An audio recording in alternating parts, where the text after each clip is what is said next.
Muito boa noite, querida audiência. Que bom tê-la conosco novamente nesse encontro do Polêmicos, programa semanal em que alternamos numa semana a presença dos homens com a presença, na outra semana, a presença das mulheres. Hoje, né, nós estamos aí com os homens. Na semana passada eu reapresentei as mulheres porque houve um feriado, então houve um tumultozinho no nosso cronograma. Mas tudo bem, estamos aqui firmes e fortes.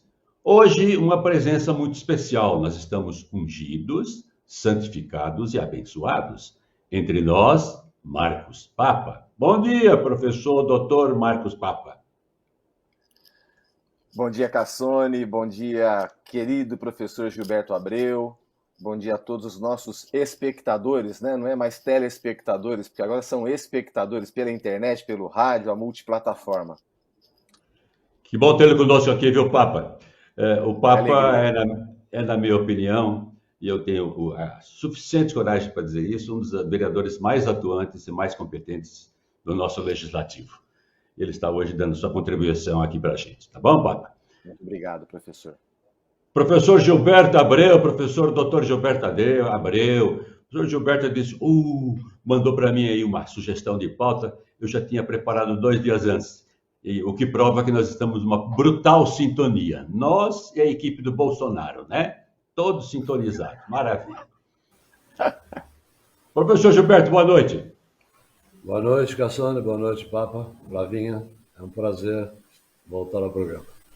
Muito bom. Vamos ao pontapé inicial. Então, Flavinha, vamos chamar aqui para Flavinha a foto do professor, pesquisador e economista. Esse cara é um craque, hein? É um monstro de... Walter Belic.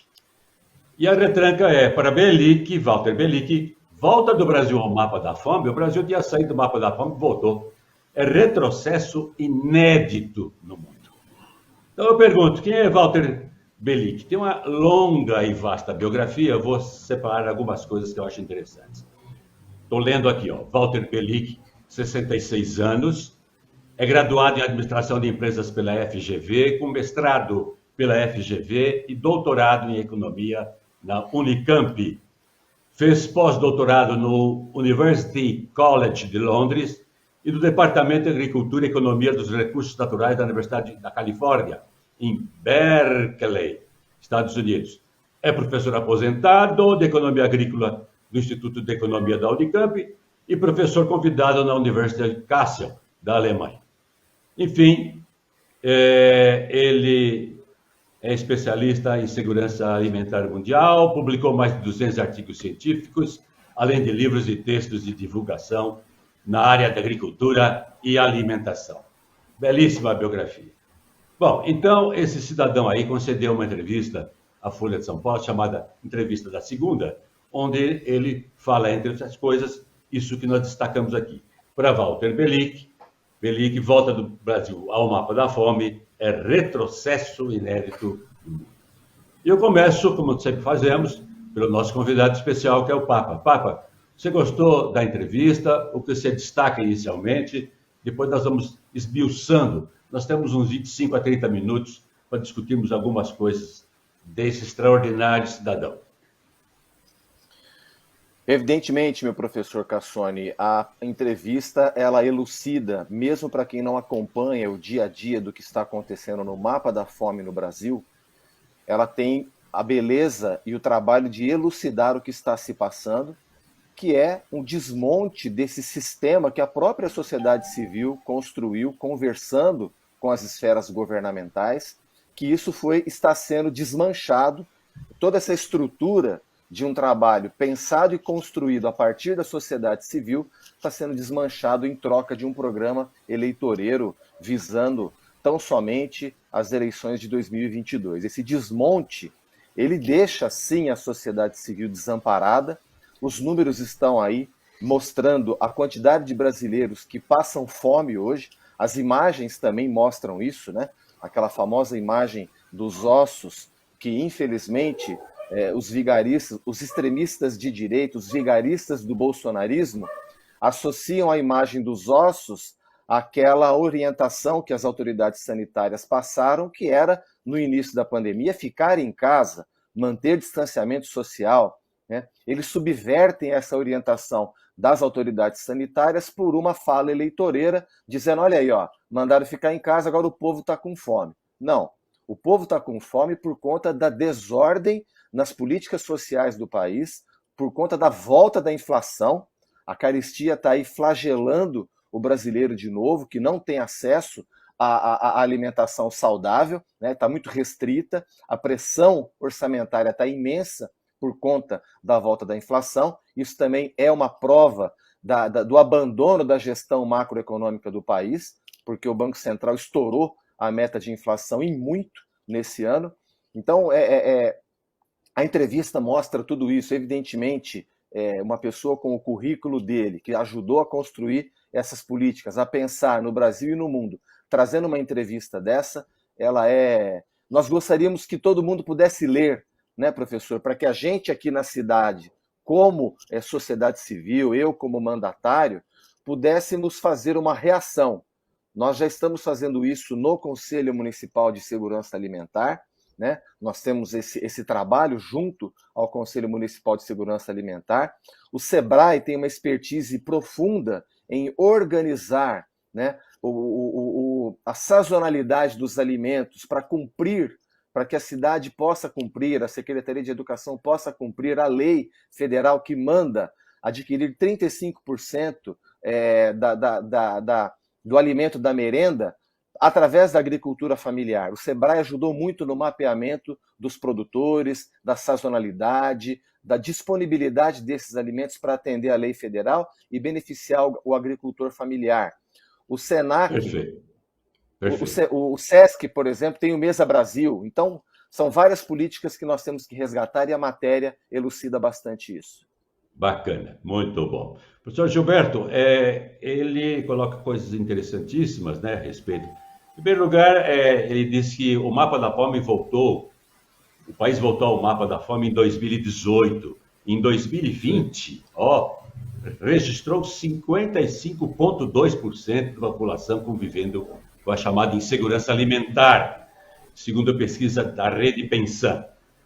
Diz ele, serão observadas em 2021 com pessoas buscando ossos e carcaças para se alimentar, e os diversos protestos contra a fome, não pode ser creditada só a crise provocada pela pandemia, afirmou o professor Walter Bellic, né? Diz que tem muito mais coisa por trás disso. Você certamente deve ter gostado muito também da entrevista. Saliente aquilo que você acha de mais interessante para a gente dar a sequência depois. Cassone, o Marco, seja bem-vindo ao programa. O que mais gostei aí da entrevista do professor Bellic, Walter Bellic, é um dos formuladores, né, do Fome Zero, né? Sim, criadores. Foi um dos criadores. Olha, a prova do retrocesso é que o Brasil se distinguiu nas últimas décadas em duas áreas. Na questão ambiental, com alguns retrocessos pontuais, e na questão do combate à fome. E o Brasil se tornou referência nos dois temas. E a grande referência sobre a questão da fome no mundo é um grande cientista brasileiro, professor de geografia humana, aliás, médico, sanitarista, ele é um multipensador. Foi o professor Josué de Castro, que na década de 50 publicou um livro clássico no mundo, que é a Geografia da Fome. E depois a Geopolítica da Fome, 7 palmos de terra em um caixão, Homens e Caranguejos. É uma extensa obra de estudos onde o professor Josué de Castro desmistificou que o problema da fome no Nordeste, que sempre era apresentado como uma questão climática, por conta da seca, ele desmistifica isso e diz que o problema, além da natureza, é fácil, é culpar a natureza. Não? Na verdade, não é nada disso. É a estrutura social e econômica brasileira herdada que produziu miseráveis no Nordeste, pelo país afora, de uma situação mais dramática, né, no Nordeste. Aliás, situação que produziu grandes obras literárias no Brasil, né, de Graciliano Ramos, José Américo de Almeida, Raquel de Queiroz, e mesmo Euclides da Cunha, né, quando, na abordagem lá dos sertões, o próprio Josué de Castro faz referência a ele, né, na dedicatória do livro até. O professor Josué de Castro ganhou notoriedade mundial por conta dos estudos que ele fez sobre a questão da fome no Brasil. Vamos lembrar que, historicamente, quando houve a primeira grande seca, em 1877, o imperador Pedro II colocou uma coisa que passou para a história como uma grande mentira. Ele disse que usaria até a última joia da coroa para resolver a questão. Como se a questão fosse simplesmente distribuir joias ao invés de alimentos. Ali começa a grande retirada de nordestinos, que numa primeira leva, e grande leva, vai para a Amazônia, no ciclo da borracha. E depois, não resolvida a questão, o Nordeste brasileiro passou a ser uma grande área de repulsão, quer dizer, de expulsão de seus moradores. Aliás, uma obra genial, genialmente composta pelo nosso grande pintor, né, Cândido Portinari, é uma série de obras, né, como Os Retirantes, né, que, aliás, reverbera muito o livro Vidas Secas, de Graciliano Ramos, né, mostra o grande drama de milhões de brasileiros desde o século XIX que são tangidos pela fome. Josué de Castro demonstra que não é a questão apenas da instabilidade climática, como as secas muito prolongadas, a causa da fome no Nordeste.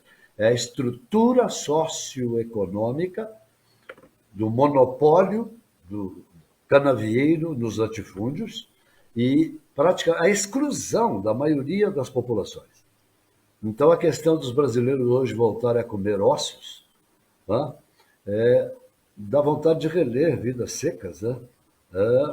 Que é uma das obras, aliás, um dos escritores mais importantes do Brasil, sintético, O Voo Negro dos Urubus. Não precisa acrescentar mais nada. O Graciliano Ramos não gostava muito de adjetivos, ele era muito concreto, e com frases curtas e de uma agudeza, né, impressionante. Um dos nossos maiores escritores, um dos maiores estilistas da literatura brasileira. Agora, sobre Josué de Castro, enquanto vereador, em 2008, eu fiz a ele uma homenagem, um encontro de homenagem, 100 anos de Josué de Castro, em 2008. E eu trouxe aqui a Ribeirão Preto, inclusive, a sua filha, Ana Maria de Castro, e tivemos um encontro muito proveitoso lá no Cine Clube Cauim para comemorar, né, essa figura ímpar da ciência brasileira que foi exilado. Como se ele tivesse inventado a fome no mundo.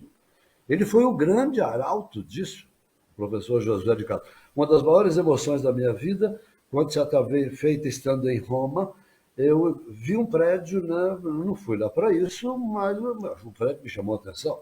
Era a sede da FAO, o órgão das Nações Unidas que cuida da agricultura e da alimentação no mundo. E ao entrar no edifício, eu me emocionei, porque na parede do hall de entrada havia um desenho, como representando a face, né, do Josué, e escrito do lado, né, em várias línguas. A Josué de Castro, benemérito da humanidade, a homenagem das Nações Unidas. Olha, como brasileiro, eu me emocionei profundamente. Muito bom, professor, muito bom. Vocês hoje vocês estão vendo que aí não vai ser fácil para o mediador, né? O mediador vai ter que dar umas intermissõezinhas. A respeito do Vidas Secas, professor Gilberto, quando eu estava fazendo letras numa famosa universidade de São Paulo, o meu professor de linguística deu como um trabalho, assim, trabalho de conversa. Vocês vão ler Vidas Secas e levantar quantos adjetivos tem no Vidas Secas. Tem cara procurando até hoje. Quer dizer, esse estilo conciso, ele substantivado. que o substantivo nomeia seres, o adjetivo empresta qualidade. Então, o negócio dele era nomear, é dizer claramente e objetivamente. Ele Daí mostrou a concretude da fome. Isso, perfeitamente. Ele escrevia maravilhosamente bem. Bom, o Papa, a entrevista é interessantíssima, não dará tempo a gente esgotá-la, mas basicamente destacaremos alguns aspectos.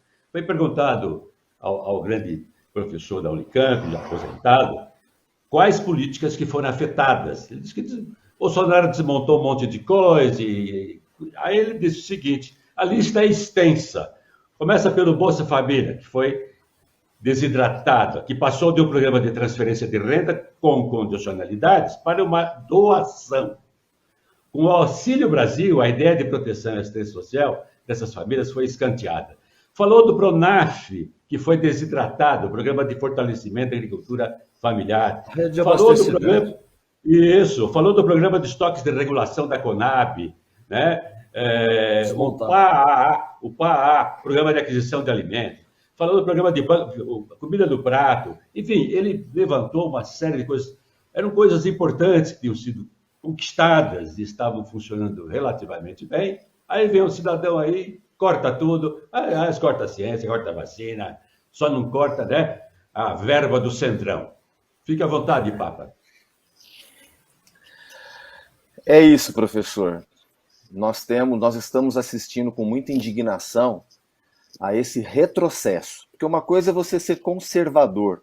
Eles se dizem conservadores. Não, são reacionários promovendo retrocessos macabros, como estamos assistindo com muita indignação. Vamos lembrar que quando surgiu o Bolsa Escola no Brasil, né, que fazia uma contrapartida, uma condicionalidade, como disse o professor, a doutora Ruth Cardoso inspirou o nascimento do Bolsa Escola. Nós vamos lembrar que nesse período o gás de cozinha no Brasil era subsidiado. Então, o trabalhador que ganhava um salário mínimo e o Antônio Hermílio de Moraes, um grande empresário, pagava o mesmo imposto, era beneficiado pelo mesmo subsídio do gás. Quando foi tirado o subsídio, para o trabalhador de baixa renda, o gás ficou caro. Então havia o Vale Gás. O Vale Gás mais o Bolsa Escola, combinado com outras ações, se transformaram no Bolsa Família, que foi um avanço, que foi a estruturação de um programa para quem não tem acesso ao emprego, para quem tem uma alimentação precária, né? Havia essa precarização, a utilização de crianças para que a família pudesse fazer renda. Então a ideia era, coloca seu filho na escola, vacine, era uma das exigências, presença, e você vai ter acesso ao Bolsa Família e toda a estrutura construída de garantir àquela família uma renda mínima para que ela pudesse se alimentar, manter o filho na escola e promovendo, como em seguida aconteceu, a universalização do acesso ao ensino básico no país. O que nós estamos assistindo é um gigantesco retrocesso, tanto na área da alimentação quanto na área da educação.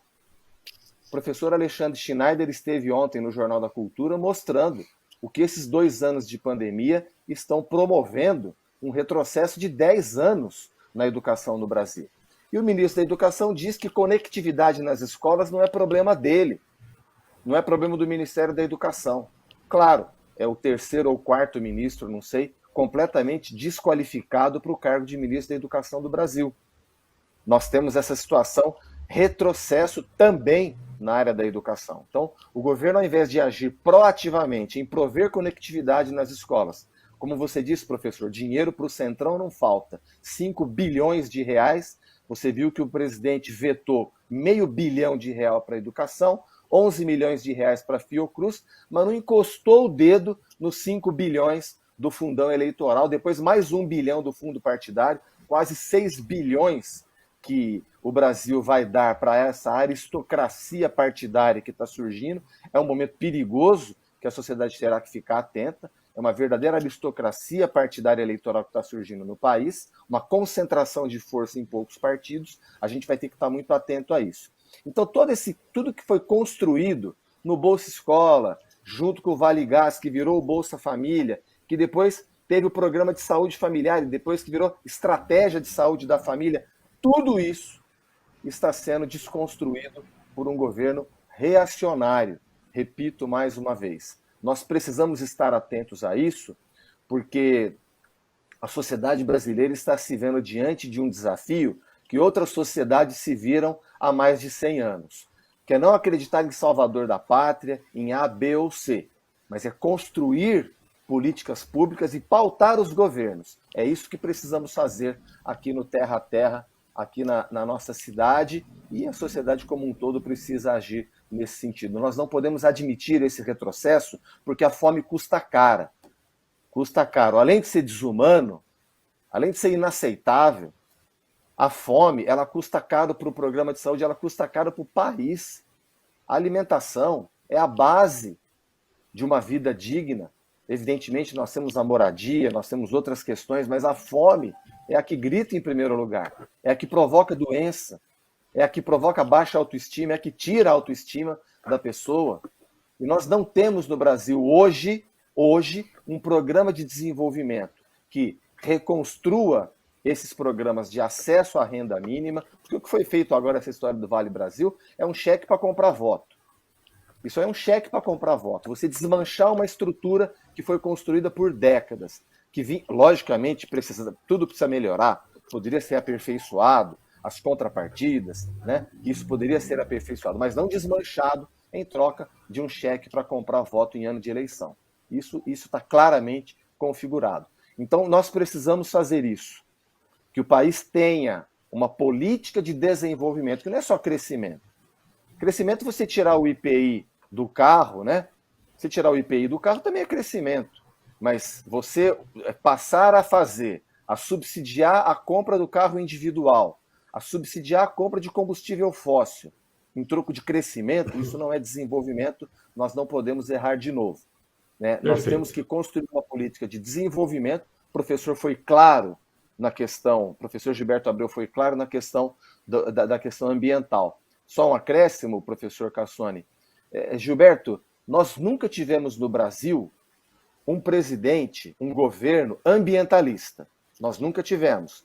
Promovemos esses avanços que você falou. Mas é o primeiro nós nunca tivemos um governo antiambientalista.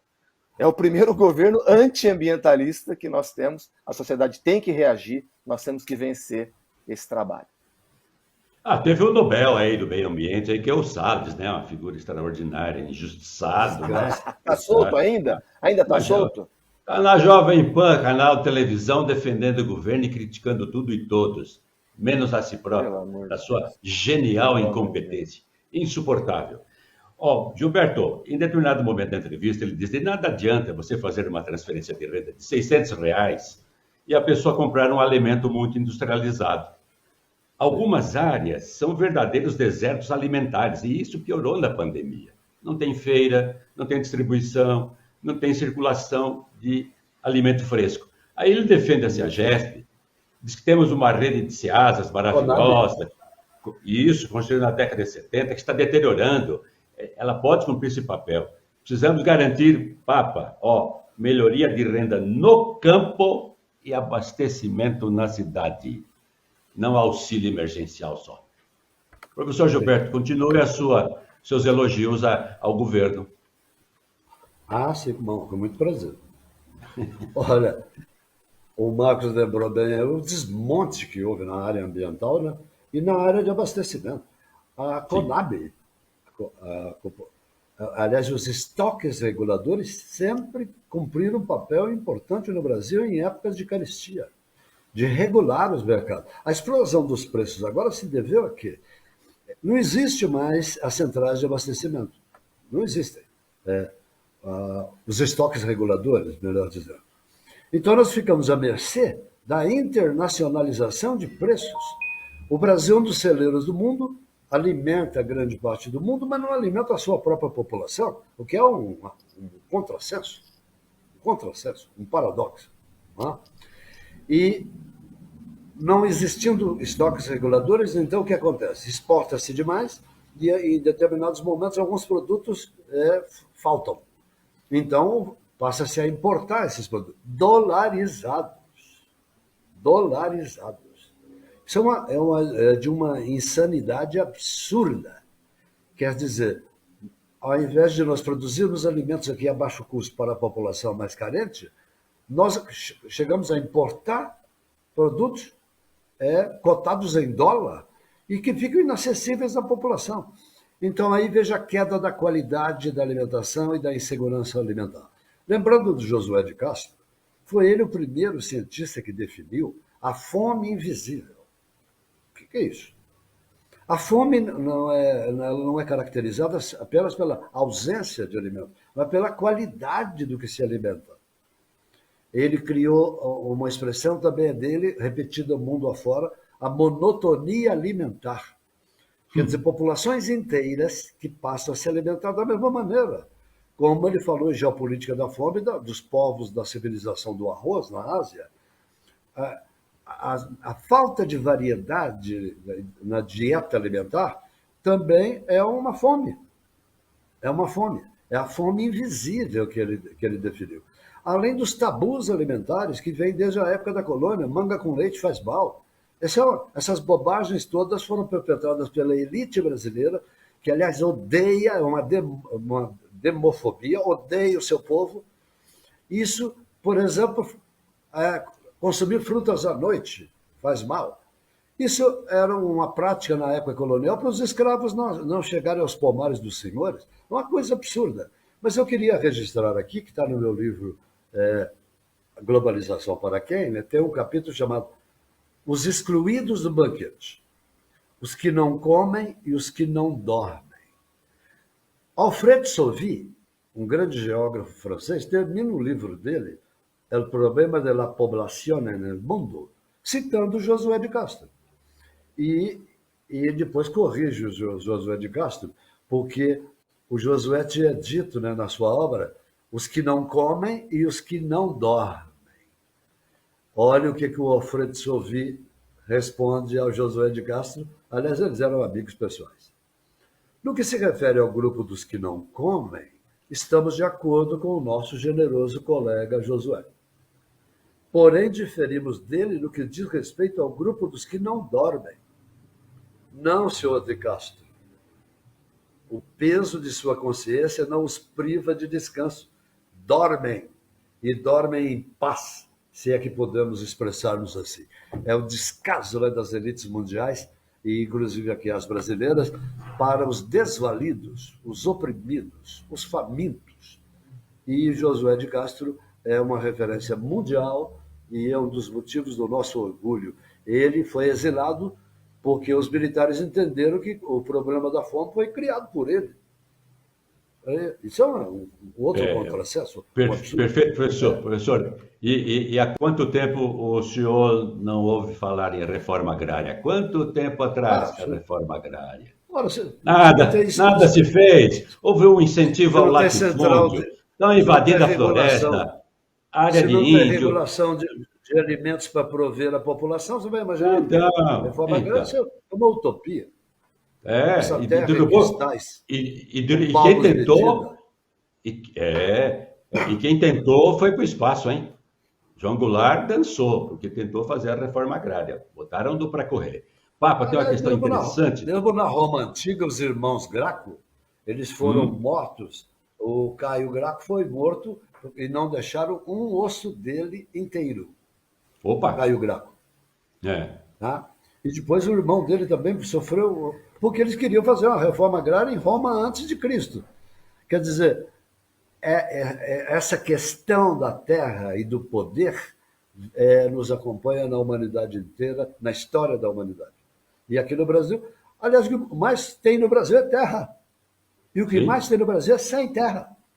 Gente sem terra. Isso é certo. Uma vergonha.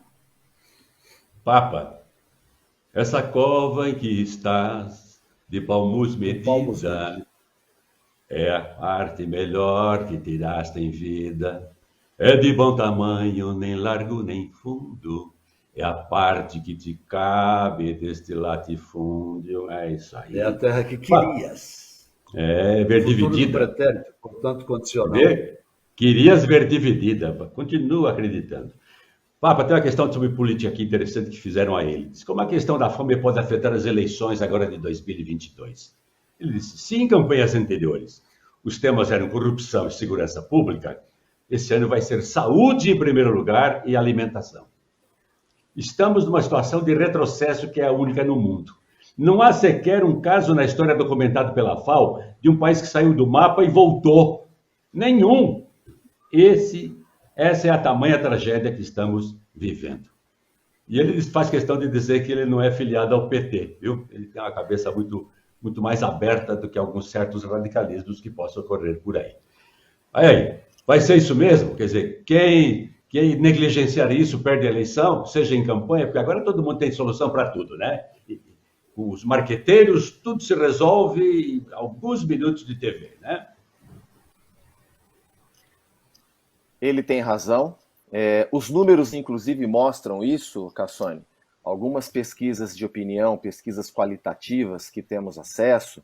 Eu faço parte da RAPS Brasil, que é a Rede de Ação Política pela Sustentabilidade. Não é o partido Rede Sustentabilidade. A RAPS é uma organização da sociedade civil suprapartidária e as pesquisas que temos acesso nos mostram que realmente essa carestia, essa explosão de preços nos alimentos vai interferir no processo eleitoral. Já está interferindo nas pesquisas de opinião de voto e vai interferir decisivamente no processo eleitoral.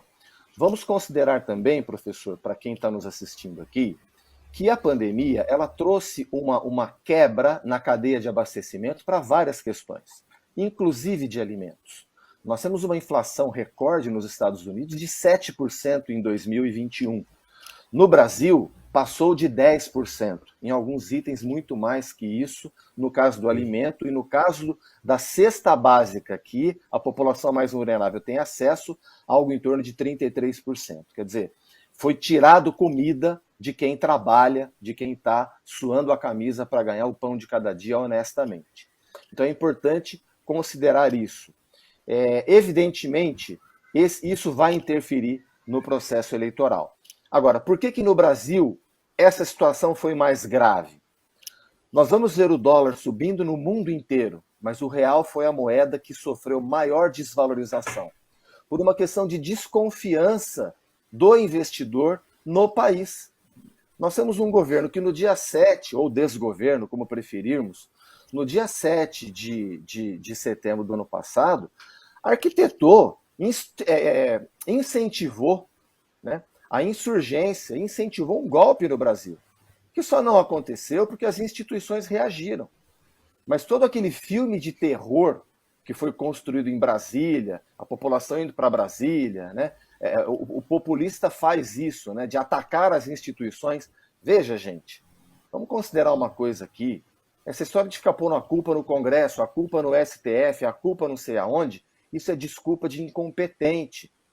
Quando nós construímos o Plano Real, e eu falo nós brasileiros, que demos um basta ao período hiperinflacionário, que flagelou o brasileiro por décadas, o Congresso era o Congresso, o STF era o STF, e o governo era o governo. Só que havia rumo. Né? Vamos falar dos 3 pilares do Plano Real. Quer dizer, o Brasil disse que faria superávit primário nas contas públicas e fez. Amortizou os juros da dívida, que ficou estabilizada, o país começou a crescer, a relação dívida-PIB ficou administrável. E isso jogou os preços lá embaixo, junto com a abertura de um processo de importação, porque nós tínhamos que combater uma inflação crônica que havia no país, uma inflação inercial que havia no país, e também havia o componente do desabastecimento. Então, o Brasil disse, vamos fazer superávit primário e amortizar os juros da dívida. Fizemos. Nós teremos regime de metas de inflação e cumprimos. Nós teremos o câmbio flutuante e cumprimos. Nós vamos fazer a desestatização das empresas para a gente ter acesso à telefonia, por exemplo. Olha o avanço que estamos aqui hoje, podendo fazer um programa conectados. Né? Somos polêmicos, conectados, e a população tem acesso a isso muitas vezes por um smartphone, nem somente pela televisão ou pela tela do computador, como estamos gravando aqui. Então, o Brasil disse, nós vamos acabar com a hiperinflação, e acabou. Tivemos um retrocesso em 2014, 2015, com recessão combinada com inflação de 2 dígitos de novo? Tivemos, mas provou-se que um arranjo, né? Não existe inflação morta, existe inflação controlada, né? E os fundamentos macroeconômicos que o Brasil criou na década de 90, nós vamos ver o primeiro governo Lula mostrando isso, né? Que na verdade sofria um ataque dos radicais de extrema esquerda, mas nós tivemos um equilíbrio e nós tivemos o que teve na década de 90 com estabilidade econômica, nós tivemos estabilidade com inclusão. Então é importante dizer isso porque há uma questão de uma quebra das cadeias produtivas, das cadeias de suprimento no mundo todo, mas o Brasil sofreu mais que outros países por conta de um desarranjo de governo, por conta de uma crise de confiança. Nós tivemos muitos investidores indo embora. Não por outro motivo, o real foi a moeda mais desvalorizada e, portanto, sofreu, isso que o professor Gilberto Abreu disse, uma agressão maior, uma influência maior dos preços das commodities dolarizados, né? Então, há esse componente, isso está influenciando as pesquisas de opinião e vai influenciar também na eleição. Perfeito, Gilberto. Vou lhe dar 3 minutos, mas olha aquele reloginho que a Flavinha emprestou para a gente aí, viu? É para ser observado. 3 minutinhos mesmo, senão nós vamos ter falta de tempo para discutir outros assuntos também interessantes. Dá uma encerrada, correto? Sobre essa questão toda da fome e essa perspectiva aí, quer dizer, isso tem solução, professor? O entrevistado disse que com outro presidente, que não seja o Bolsonaro, disse ele, colocou isso na resposta dele, tem que trabalhar muito para fazer um ajuste dessa questão da fome e resolver isso definitivamente. Comente, por favor, esse finalzinho. Olha, vamos voltar aqui ao Josué de Castro, né? Olha o tempo, hein? Ele comenta, né, uma citação do John Steinbeck, o grande escritor americano, né, prêmio Nobel de Literatura, inclusive, dizendo que o leito da miséria é fecundo. Era um tabu que dizia, né, que os pobres sempre tinham mais filhos, etc, etc. Tem N causas para isso. E, na verdade, não é nada disso. O faminto não se torna mais fértil. Aliás, seria o contrassenso se o fizesse.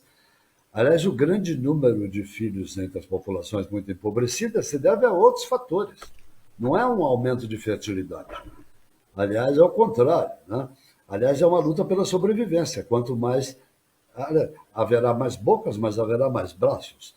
O Josué de Castro é um patrimônio nacional que deve ser resgatado para que os erros de agora sejam explicitados, coisa que ele fez brilhantemente em toda a sua carreira como cientista social. Excelente, excelente. Muito bom. Vamos então agora passar para o outro tema da nossa pauta de hoje. Flavinha, aquela foto do cidadão secretário do Ministério da Saúde, Hélio Angotti Neto. Ô, cidadão, o senhor aí soltou uma nota técnica aí que uriçou o país e o mundo, hein? Bolsonarista até a morte, esse cidadão aí. Então é o seguinte, Hélio Angotti Neto, secretário do Ministério da Saúde, secretário, tem o ministro e tem o secretário, ele é o secretário, defende em nota técnica a hidroxicloroquina e ataca vacinas. Então tá aí, ó.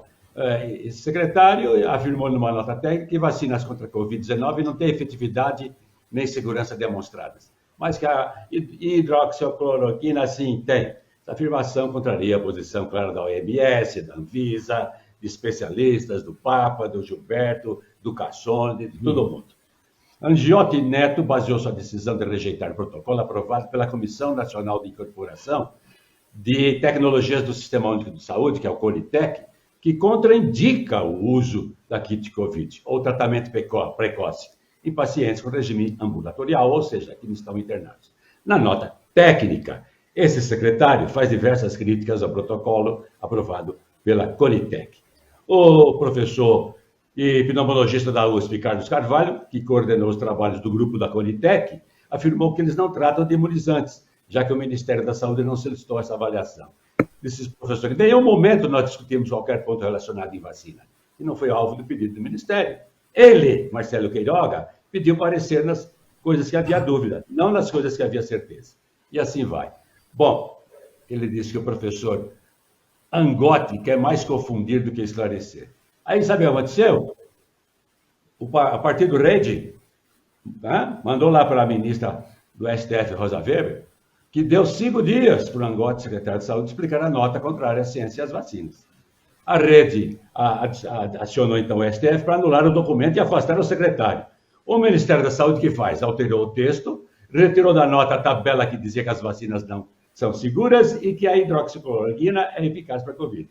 Mas manteve a defesa do uso dos medicamentos do kit Covid, seu Papa. 3 minutinhos para você fazer aquela crítica saborosa. Bom, primeiramente, professor Cassoni e professor Gilberto Abreu, se depender dessa gente que está aí, a poliomielite volta no Brasil já já. Porque eles pregam mesmo contra a vacina. Então não tem cabimento algum.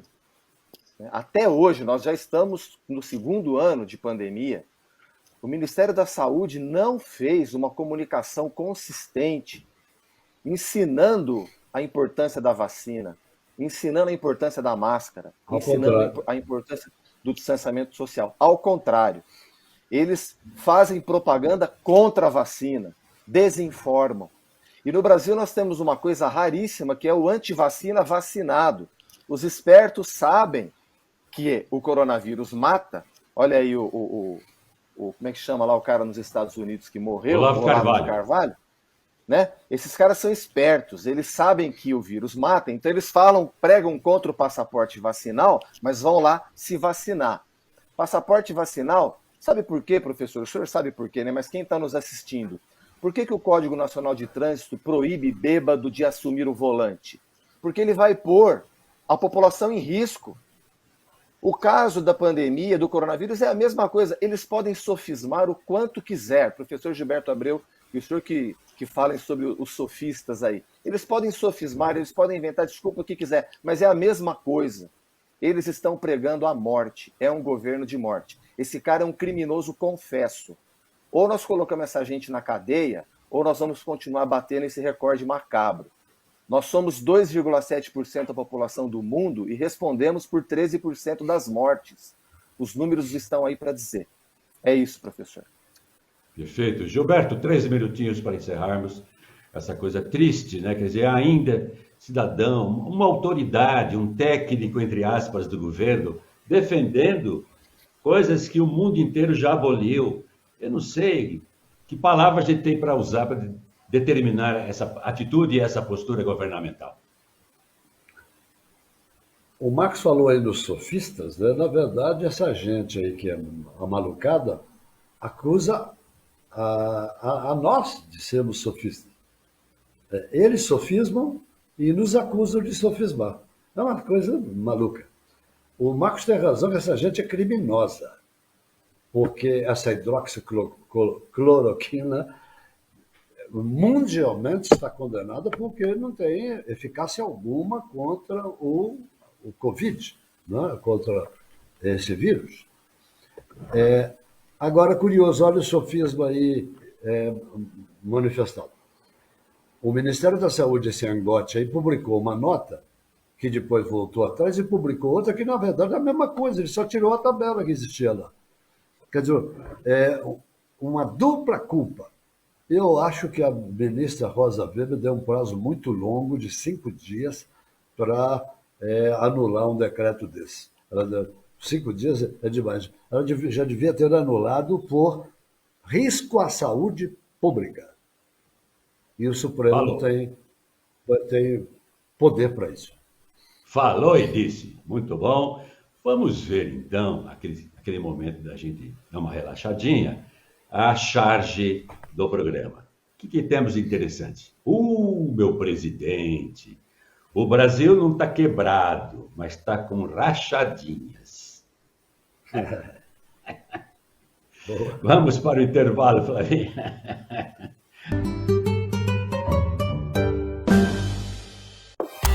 quer informação atualizada, conteúdo de credibilidade e sem pagar nada? Então acesse tati.com.br e fique por dentro de tudo o que acontece em Ribeirão e região. Notícias, política, esporte, economia, a opinião dos colunistas e muita prestação de serviço. É a notícia em primeira mão, para você conferir quando quiser, a qualquer hora no seu dia a dia e onde estiver. Tudo ao alcance de um clique. tati.com.br.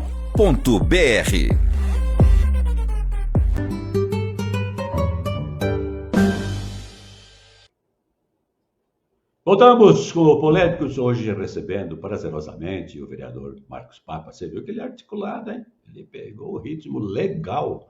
Parece que já faz o Polêmicos há tanto tempo. Muito bom, Papa.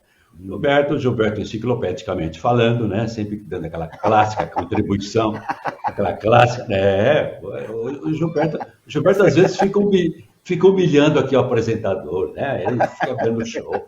É bom demais esse Gilberto Abreu, é bom demais. Eu queria ter um filho assim, mas tá bom demais. Fabinha, vamos para a última foto, que é uma foto da Petrobras. Mas a matéria fala de Petrobras, BNDES, fala de um monte de estatal aí. Eu não sabia que o Brasil só tinha 46 estatais que são defendidas e mantidas pela União. Então tá aí. Um relatório anual que saiu agora recentemente, esses dias, aponta que salário pago pela estatal Petrobras chega, tem um cara lá que ganha 145 mil por mês. Pode isso, Arnaldo? Perguntaria. Né? Então, o relatório anual, divulgado pelo Ministério da Economia, alô, Paulo Guedes, aponta que as estatais PPSA, Pressal Petróleo S.A., BNDES, Banco Nacional de Desenvolvimento Econômico e Social, e Petrobras, essas três empresas têm o maior salário médio entre as 46 estatais controladas pela União. Pela ordem, R$ 34.000, R$ 31.000 e R$ 25.000. Esses salários muito elevados resultam de incorporações de benefícios muitas vezes obtidas por decisão judicial. E aí há um caso aí do empregado da Petrobras que recebe como salário mensal R$ 145.184. E não tem cargo de diretor, hein? A Petrobras, amigos, paga 100% da remuneração de adicional de férias aos seus funcionários acima dos 33%. Tem uma outra aí, a Codevasp, que é a Companhia de Desenvolvimento de São Francisco e do Paraíba, ela paga 20.700.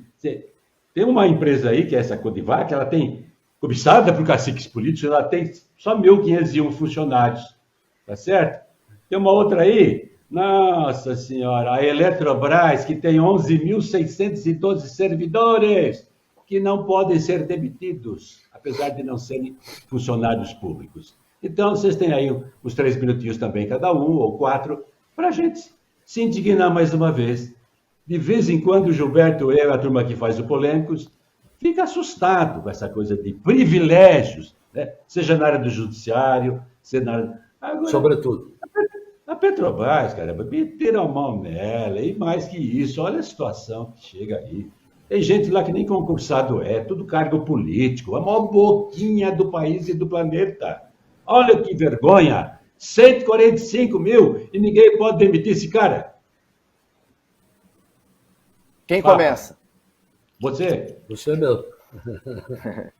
Olha só, nós temos que analisar o seguinte: as empresas estatais que têm concorrência no mercado, no caso da Petrobras, o próprio BNDES, porque muitas vezes ele tem relação com o mercado. Então, remunerar bem esses executivos é uma coisa necessária para que nós possamos, o serviço público também possa atrair talentos. Isso é uma coisa. Outra mas coisa... Como também, desculpa, me permita, mas também remunerar bem o professor, o médico. Sem dúvida, sem dúvida. Para qualificá-los, né? Aí é uma questão de governo. O governo deve pegar os lucros, os tributos pagos pelas estatais, e a Petrobras paga tributos trilionários, bilionários, O governo deve pegar os tributos arrecadados, os dividendos, porque ele é acionista, e fazer política pública de remunerar bem o professor, como você falou, de remunerar o PM lá da tropa, não os oficiais. Então, isso a gente tem que separar. A outra coisa são esses abusos, né? E a gente vai ver isso no Poder Judiciário. A gente tinha aqui na Câmara de Vereadores de Ribeirão aquela incorporação reversa, que eu tive a felicidade de mandar acabar com isso. Depois o prefeito pediu a cópia da lei e fez igual para a administração. Então, uma coisa é você remunerar o talento, a outra coisa são esses abusos inaceitáveis. Sabe o que é isso, professor? É que político tem medo de juiz. Então não se põe uma ordem nisso, muitas carreiras ganhando acima do teto permitido pela Constituição, com essas gratificações, com esses penduricalhos, porque não tem governo que põe fim nisso. É só mandar cumprir a Constituição, é só mandar cumprir o teto constitucional, mas fica com medo de arrumar encrenca com o juiz, de arrumar encrenca com o Poder Judiciário e fica permitindo essa excrescência, além do que o professor disse, do que a notícia mostra, né? São gigantescos cabides de emprego. Se fizer uma peneira e pegar esses nomes e cruzar com filiação partidária, nós vamos encontrar pessoas nesses cabides de emprego ligadas a partidos políticos que dão sustentação aos governos. Isso é um vício, infelizmente, que a sociedade vai ter que aprender a identificar e combater. Gilberto, a Petrobras paga 100% da remuneração adicional de férias, acima dos 33,3% previstos em lei. Paga 15 salários. O trabalhador acaba ganhando mais um salário, ele sai em férias e ganha mais um salário. Isso eu quero uma boquinha dessa, pelo amor de Deus. Então, você quis ser professor, o problema é seu. E olha o que eu fiz, eu deixei o Banco do Brasil para ser professor. Aí foi, né? Tem gente que... O Moro deixou como se o Maluf não casou com mulher rica, né, professor? Pois é, essas coisas não aparecem pra gente. O Sérgio Moro deixou de ser juiz para trabalhar numa empresa norte-americana. Olha isso aqui, aí. devotamento.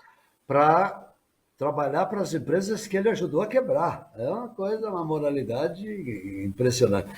Aliás, eu queria acrescentar isso aí, que essa nota aí não fala do judiciário, e nem do Ministério Público. Aliás, o que tem de promotor aí ganhando 150, 200, 300 mil, e juízes... Nós já falamos disso no programa. Nós já falamos. Essa questão cumulativa... Teve gente ano passado que recebeu 600 mil reais por mês. Isso é um escândalo. E o escândalo maior no Brasil é a fome. Gilberto, permita lembrá-lo que nós fizemos um polêmico, manhã lá atrás, o doutor Roberto Eckner estava conosco, e falamos desses abusos, desses privilégios. Sobretudo no judiciário. Você lembra? Então, como é que faz? Vai continuar assim? Aí, essa quantidade de funcionários, 11 mil funcionários, uma cidade trabalhando para uma empresa quebrada. Mas os que podem mudar isso são beneficiários. Ninguém vai atuar aí contra o seu próprio interesse. Aliás, se o Brasil tivesse... Teve um político antigo que disse o seguinte: ou nos completamos todos, ou restaure-se a moralidade. No Brasil não é nem restaure, instaure-se a moralidade, que nunca houve. É isso mesmo. Papa, 2 minutinhos para você encerrar. Você atua na área política, deve chocá-lo, né? Aqui em Ribeirão o pessoal fala, vereador ganha bem, mas não faz nada, viu? Ganha bem, põe os amigos lá para assessorá-lo. Você ouve esse tipo de crítica aqui também, né? E aí? Ao som. Obrigado, professor. Boa. O subsídio líquido do vereador em Ribeirão Preto é R$ 10.400 e nenhum real a mais. É um bom subsídio, mas não tem essas coisas que falam 13º, auxílio paletó, aposentadoria com uns 4, 5 anos de mandato, não tem nada disso. Tem gente que acha que eu recebo aposentadoria. Isso, desde a Constituição de 88, não existe mais. Nós poderíamos usar 4,5% das receitas próprias do município, usamos apenas 3,98%. Se todas as câmaras de vereadores do Brasil fizessem isso, estava resolvido o problema da fome no país e vários outros problemas. Então, aqui em Ribeirão, a gente está mais adiantado nessas questões. Deixar, professores, meus professores, imaginem vocês que estão assistindo ao programa Polêmicos hoje, eu estou diante dos meus 2 mestres, né, da adolescência e que eu não paro de aprender até hoje. Uma das belezas da política é que a gente não para de aprender. Nós temos no Brasil essa oportunidade. Nós podemos ficar chorando, reclamando, mas eu prefiro a indignação que nos mobiliza, que nos une, para que nós possamos voltar a dialogar com a civilização. Esse governo não dialoga com a civilização. Ele é a barbárie em estado bruto. Então nós precisamos voltar a dialogar com a civilização. E vamos começar aqui pela cidade. Como dizia o nosso Chico Xavier, um passo por dia, ali na frente a paisagem será melhor, mas um passo por dia no rumo certo. Nós precisamos nos unir aqui, a partir da nossa cidade, junto com o Conselho de Segurança Alimentar, uma política de segurança alimentar saudável, que possa atender às necessidades da população, e nós não termos político de estimação. Quem precisa de torcida é jogador de futebol, jogador é o esporte. Político tem que ser cobrado, fiscalizado, criticado, com sugestões. Nós promovemos uma revolução no campo da transparência em Ribeirão, tiramos a Câmara da Idade Média, hoje a interatividade é muito maior, acabamos com a votação relâmpago, uma série de coisas. Quem acessar lá, o marcospapa.com.br, verá isso. Nós não podemos desistir, temos que perseverar. Eu não vou desistir de Ribeirão, meus caros professores. Gilberto, olha o tempo aí, né? Está praticamente esgotado. Então, quero ver se o senhor faz essa mágica e ganha uma medalha de ouro olímpica para falar em 1 minuto o que você tem que falar. Vamos ver. O Graciliano faria numa frase. Vamos ver se você faz em 1 ou 2 frases. Em 2. Eu queria aqui prestar uma homenagem também quanto à questão da fome, que participaram do encontro que nós fizemos na Câmara Municipal, né, em 2008, ao professor Melenhadas, que escreveu Fome, Crise ou Escândalo, Francisco Menezes e Ana Maria Segal Correia, que falaram sobre segurança alimentar no Brasil, e o doutor José Eduardo Dutra de Oliveira, que falou sobre o Josué de Castro, e ele também, que é uma grande autoridade sobre segurança alimentar no Brasil e no mundo. Uma homenagem a todos eles. Beleza, parabéns. Graciliano, tem concorrência, Graciliano, o Gilberto conseguiu fazer. Então, Papa, foi ótimo tê-lo conosco. Gostou do programa? Gostou bastante. Do programa? Muito obrigado pela oportunidade, viu? Gostei muito. Isso. E a gente tem que agradecer a sua participação, porque ela enriqueceu bastante. Volto sempre, Marcos. A turma fala assim, você só põe petista lá. Aqui nenhum dos 3 é petista. Nenhum dos 4. Eles falam assim. Muito pelo contrário. Esses comunistas que você convida, né? Quer dizer, é gozar disso, né? Esse pessoal está chamando Dória de comunista. Pois é. Qualquer crítica está enquadrado. Os mesmos jornalistas que revelaram o Mensalão, o Petrolão, agora criticando os erros do governo atual, tudo viraram comunista. Provavelmente. Gilberto, a opinião dessa gente. Boa. Gilberto foi ótimo também, mais uma vez. Extraordinária contribuição. Flavinha foi ótimo, correu tudo muito bem. O Galinho ficou quietinho, ele gostou do programa. Ele não fez nenhuma restrição, então acho que estamos aprovados. Obrigado pela sua qualificada. Opa! Obrigado pela sua qualificada audiência. Representação sábado às 21 horas, no domingo às 23 horas e na terça para quarta-feira, 0 hora. Canais 20, 22 e 522 da NET. Um grande abraço, bom final de semana.